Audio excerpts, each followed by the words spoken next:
Sebelum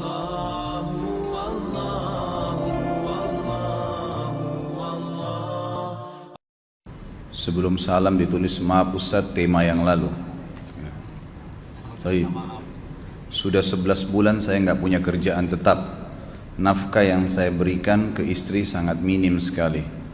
Keluarga istri meminta saya untuk pisah. Akhir-akhir ini istri juga sudah tidak tahan. Istri saya bekerja. Sebenarnya kami masih saling menyayangi. Istri saya masih cinta sama saya. Ustadz, gimana saya menyikapi masalah ini? Apa saya ikuti maunya istri dan keluarga? Saat ini istri saya lagi didekati pria lain yang lebih mapan dan kaya. Salahkah saya kalau memukul pria tersebut? Karena pria itu telah mengambil kesempatan dalam kesempitan rumah tangga kami. Ustadz minta amalan atau wirid untuk melapangkan rezeki. Ini ada hubungannya sama tema nggak ini? Hah? Jawab atau enggak? Kasihan. Ya udahlah, karena malam terakhir ya.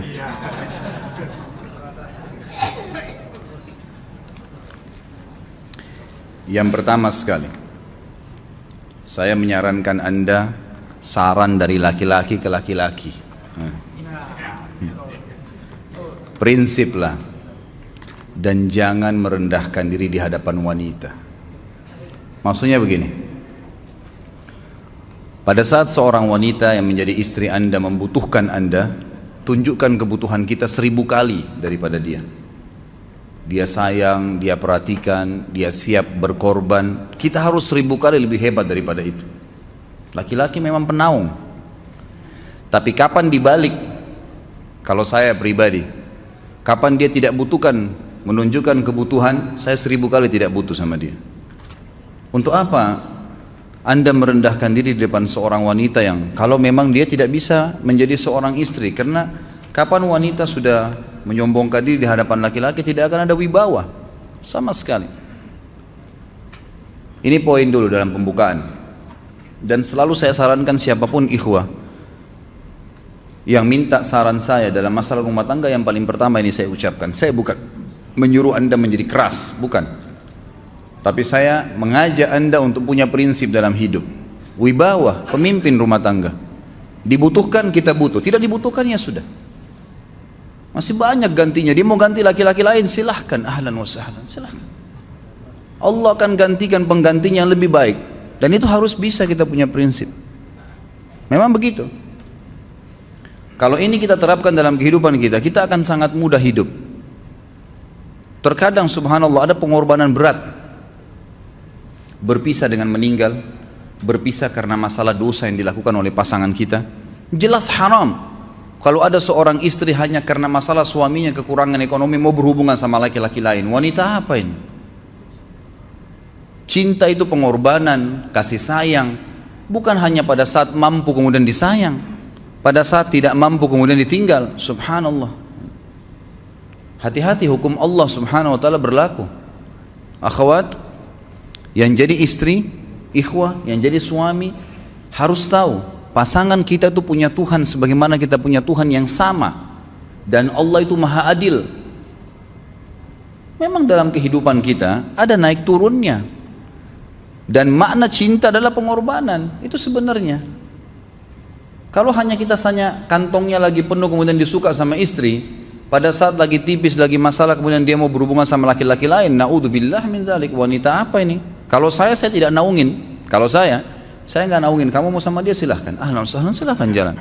Kalau saya, istri saya sangat tahu prinsip saya.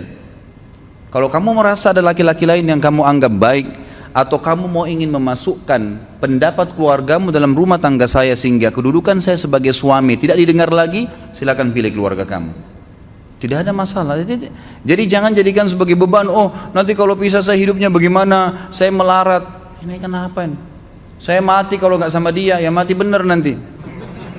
Gila kalau nggak nikah sama dia, gila kalau siapa ini? Ini kenapa ini?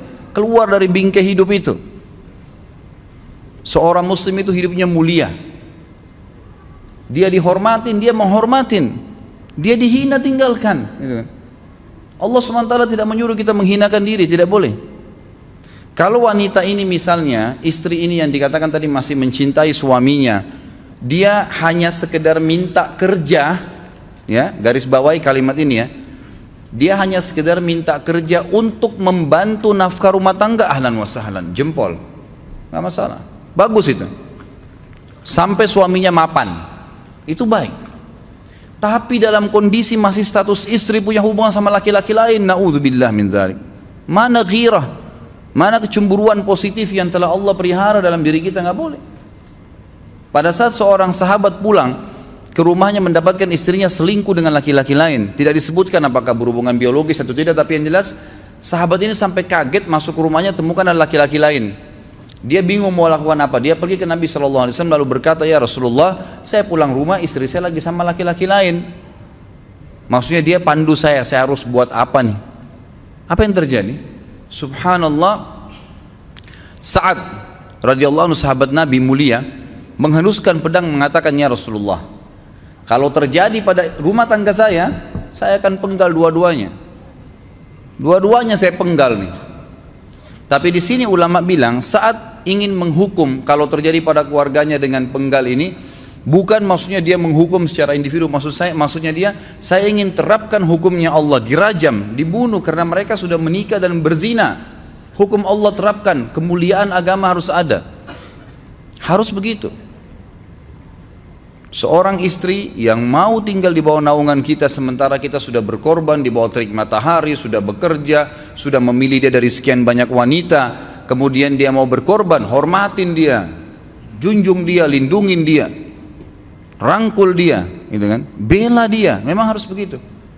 Tapi kalau masih dalam naungan, kemudian sedikit himpit masalah ekonomi lalu berhubungan sama laki-laki lain, naudzubillah, jangan dipertahankan, berbahaya sekali, gitu kan?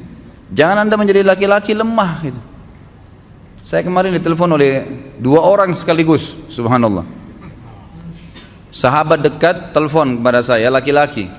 Ustadz, maaf mau ngomong sebentar. Baik, silahkan. Ustadz, saya ini istri saya pulang ke rumah ke kampung ayahnya ibunya karena alasan mengurus ayah dan ibunya. Akhirnya saya sama anak-anak ditinggal di sini sendiri. Setiap kali saya panggil pulang, dia bilang sudahlah saya nggak mau pulang. Kalau mau nikah lagi silahkan. Dia bahasakan begitu. Bagaimana sarannya Ustadz? Saya bilang nikah lagi. Dengan tegas saya bilang nikah lagi. Kalau tidak terbuka pintu fitnah. Perempuan itu kenapa harus pilih orang tuanya? Tidak boleh secara syar'i. Nggak boleh. Sudah menerima akad nikahnya seorang laki-laki, laki-laki itu yang dinomorsatukan di atas ayahnya, nggak ada alasan. Kalau suami izinkan boleh urus orang tua, kalau nggak diizinkan tidak boleh, nggak boleh. Bagaimana dia tinggalkan suaminya sama anaknya? Kaget itu saya katakan begitu. Iya, bahkan sekarang hukum poligami sudah wajib bagi Anda, nggak boleh. Wajib sekarang. Ini ragu mau melangkah seakan-akan poligami itu dosa, padahal dia ditinggal oleh istrinya. Bagaimana bisa ini? Ada laki-laki seperti ini nggak punya prinsip, harus melangkah.